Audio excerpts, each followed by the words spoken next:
নমস্কার দর্শক বন্ধু, শুভকথা ইউটিউব চ্যানেলে আপনাদেরকে জানাই সুস্বাগতম। বন্ধুরা, চৈত্র মাসের শুক্লা নবমীর দিনে ভগবান শ্রী বিষ্ণুর সপ্তম অবতার পুরুষোত্তমম ভগবান শ্রীরামচন্দ্র জন্মগ্রহণ করেছিলেন। তাই আজকের দিনে রামনবমীর তিথি পালিত করা হয়। যারা রামনবমী ব্রত পালন করেন বা আজকের দিনে ভগবান শ্রীরামচন্দ্রের পূজা করে থাকেন, তাদের এই রামনবমীর ব্রত কথাটি অবশ্যই শ্রবণ বা পাঠ করা প্রয়োজনীয়, না হলে ব্রত অসম্পূর্ণ থেকে যায়।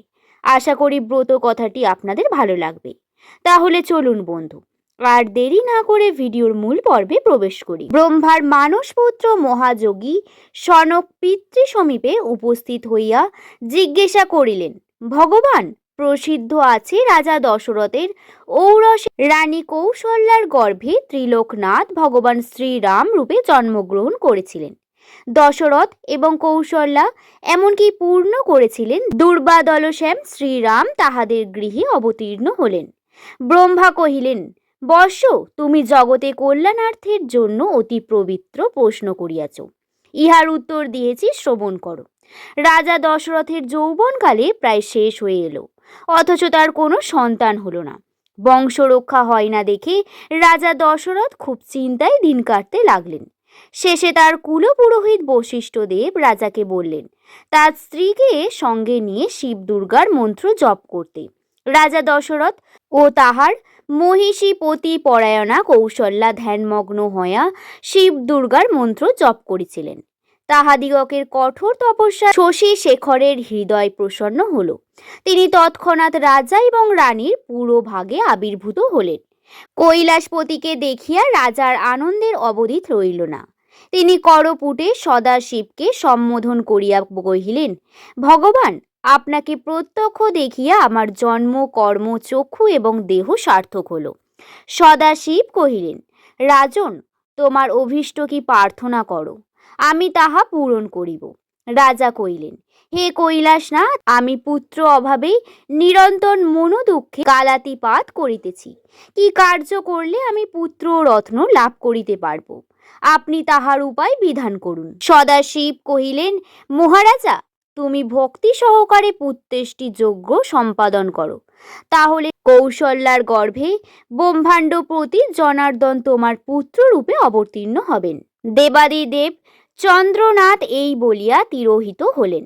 অনন্তর রাজা দশরথ কৌশল্যার সহিত একত্র হইয়া যথাবিধান পুত্রেষ্টি যজ্ঞের অনুষ্ঠান করিলেন। যজ্ঞের ফলে অচিরেই কৌশল্যার গর্ভ সঞ্চার হইল।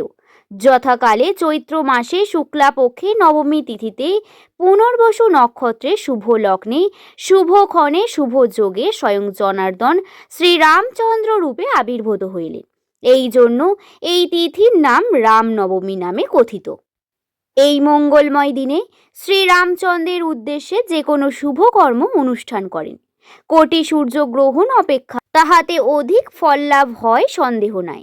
যে ব্যক্তি এই দিনে উপবাসী থাকিয়া রাত্রি জাগরণ এবং পিতৃপুরুষগণের উদ্দেশ্যে তর্পণ করে, অন্তিমে ব্রহ্মধামে তাহার চিরবাস লাভ হয়। যদি এই পূর্ণতিথিতে নির্জনে বসিয়া দশমী তিথির আগমন পর্যন্ত ভক্তি সহকারে শ্রীরামচন্দ্রের উদ্দেশ্যে ইষ্টমন্ত্র জপ করা যায়, তাহলে তার দ্বারাই পুরস্চরণ প্রক্রিয়া সম্পাদিত হয়। এই রূপ জপের পর দশমীতে ব্রাহ্মণ ভোজন করিয়া দক্ষিণা প্রদান করাই কর্তব্য। এই প্রকার রামনবমী ব্রত সম্পাদন করিলে রঘুকুল তিলক রামচন্দ্র প্রসন্ন হইয়া ব্রতীর মানবাঞ্ছা পূরণ করেন। এই রামনবমী ব্রত সর্বসুখ এবং সর্বপ্রকার মঙ্গলের আকর এবং পরম পবিত্র। ব্রহ্মার মুখে এই কথা শুনিয়ে তাপস শ্রেষ্ঠ সনক পুনরায় জিজ্ঞাসা করিলেন, হে পিত, এই প্রকার ব্রতের বিধান কি প্রকারের, তাহা কীর্তন করুন। ব্রহ্মা কহিলেন, ব্রতের পূর্বদিন একাহারি থাকিয়া আমিষ ভোজীদের নিরামিষ ভোজন করিয়াই বিধি। রাত্রিকালে কুশ বা কম্বলের শয্যায় শয়ন করিবে, কিন্তু স্ত্রীর সহিত শয়ন করিবে না। প্রাতঃকালে গোত্রস্থান পূর্বক স্নান এবং নিত্যক্রিয়া সমাপান্তে পবিত্র হইয়া যথাবিধি সংকল্প করিবে। তৎপরে ঘটে পটে শালগ্রাম শিলায় বা প্রতিমাতে শ্রীরামচন্দ্রের পূজা করিবে। প্রথমত কৌশল্যার এবং তৎপরে দশরথের অর্চনা করিতে হবে। তদন্তর পরিবারবর্গের পুজো করিয়া নবগ্রহ, দিকপাল এবং অস্ত্র সমূহের অর্চনা করিবে। মধ্যকালে শ্রীরামচন্দ্রের আবির্ভাব স্মরণ করিয়া পাদ্যাঘিদের দ্বারা তাহার পুজো সম্পাদন পূর্বক 3টি পুষ্পাঞ্জলি প্রদান করিবে। রাত্রি জাগরণ করিতে হয়। পরদিন প্রভাতে স্নান সেরে যথাবিধি ভক্তি সহকারে শ্রীরামচন্দ্রের পূজা সমাপ্ত করতে হয়। ব্রাহ্মণকে ভোজন করাবে এবং দক্ষিণা দিয়ে তাহাদিগদেরকে সন্তোষ সাধন করিবে। তৎপরে নিজে পালন করিবে। যে ব্যক্তি এই রামনবমীর ব্রত কথা শ্রবণ করে সেই ইহধামে পুত্রদি সহ অতুল সুখ শোভান্তে সম্ভোগ করিয়া দেহাবসনে ব্রহ্মধামে গমন করিতে থাকে। ভক্তি সহকারে ইহা শ্রবণ করলে রোগ দূর হয়, বন্ধা নারী দীর্ঘজীবী পুত্র লাভ করে এবং স্বপত্নীর দর্প চূর্ণ করিতে সক্ষম হয়। ইহার প্রসাদে নিধনের ধন লাভ এবং ভয়ার্থ ব্যক্তির ভয় হইতে পরিমুক্ত হইবে সন্দেহ নাই। এই ব্রতের অনুষ্ঠান করিলে যেরূপ পূর্ণ সঞ্চয় হইয়া থাকে, নানাবিধ যজ্ঞ, কঠোর তপস্যা ও সর্বতীর্থে ভ্রমণ দ্বারাও তাদৃশ্য পূর্ণ লাভের সম্ভব নাই। হে বৎস, তোমার প্রতি স্নেহ হেতু আমি এই মাহাত্ম্য কীর্তন করলাম। সাধারণের নিকট তুমি কদাচ এই ব্রতের বিষয় প্রকাশ করিও না।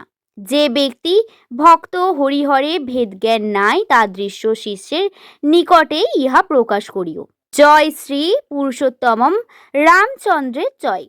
আজকের এই ভিডিও এই পর্যন্তই। ভালো লাগলে একটি শুভকথা ইউটিউব চ্যানেলকে সাবস্ক্রাইব করে পাশে থাকা বেল আইকন ক্লিক করতে ভুলবেন না। সকলে ভালো থাকবেন, সুস্থ থাকবেন, সাবধানে থাকবেন।